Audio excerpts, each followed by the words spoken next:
Hey YouTube, this is SF Actual. Today we're going to be taking the Remington 700 SPS Tactical and putting a Leupold scope mount base on it. So let's get started.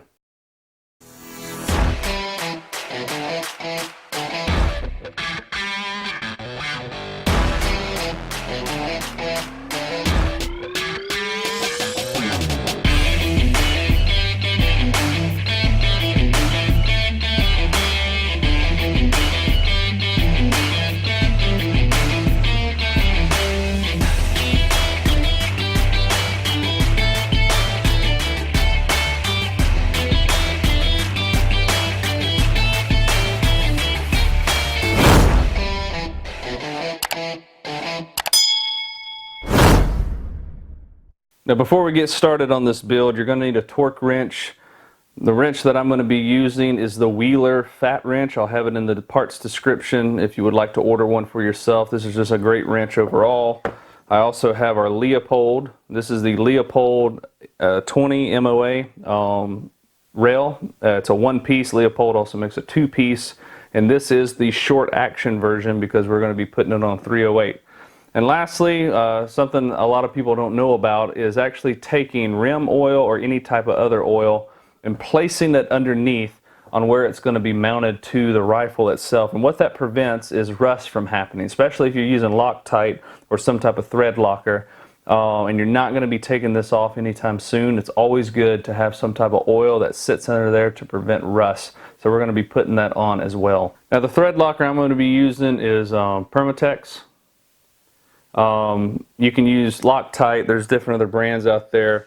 Number one rule though to remember is blue. Do not use red. Red is for permanent locking, and you'll probably break bolts off or trying to remove them. You want to go with blue. Majority of what you're going to find in auto parts stores is something that's around 300 to 350 Fahrenheit. I don't do a whole bunch of rounds when I'm shooting through. I like to I like doing long distance, so I end up, rarely ever getting over 300.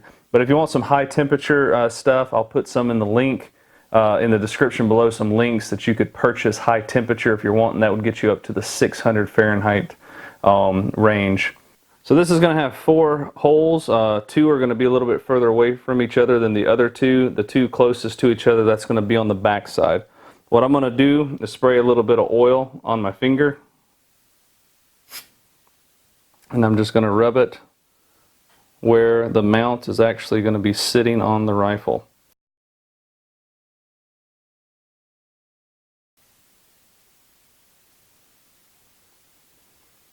I'm going to put this on. Now what the torque bit calls for is a T15, so we're going to be using a T15 torque bit. And currently right now, all I'm wanting to do is get these started. I don't want to worry about torque specs at all. I just want to make sure I can get all of them on there and not have any cross threading. This should just be very, very simple and easy to do. If it's feeling hard to do, something's wrong. Now that I have them snug, I'm going to be taking my torque wrench and I'm going to be putting it to the correct inch pounds that I want to put it. Now on the 648 screws, there's a lot out there that you'll find on install of what the torque actually should be. Rule of thumb is going to be anywhere from 20 to 30. Some guys will say that you need to put 30 on the front one, and then you can do 25 on the back.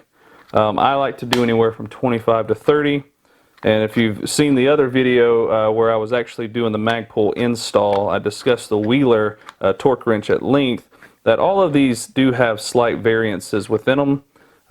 So just getting close to that is all that you're needing to be able to do. It's hard to be spot on, so that's why they always give you a little bit of tolerance of saying 25 to 30 or 20 to 25. Now that I have it, I got it right in between on my red line, 25 to 30, and we're going to get started. And what I like to do is start tightening up even before I have the click, and just make sure they're all 4 are as snug as possible right before the click happens.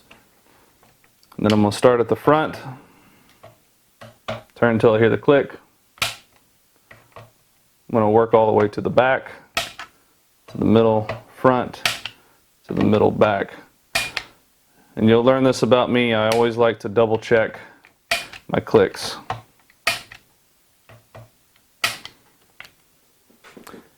And there you have it. We're just going to make sure there's no excess oil anywhere. And now we have our scope mount base put on, and we are ready to install our scope rings and our scope. I appreciate your time. Thank you.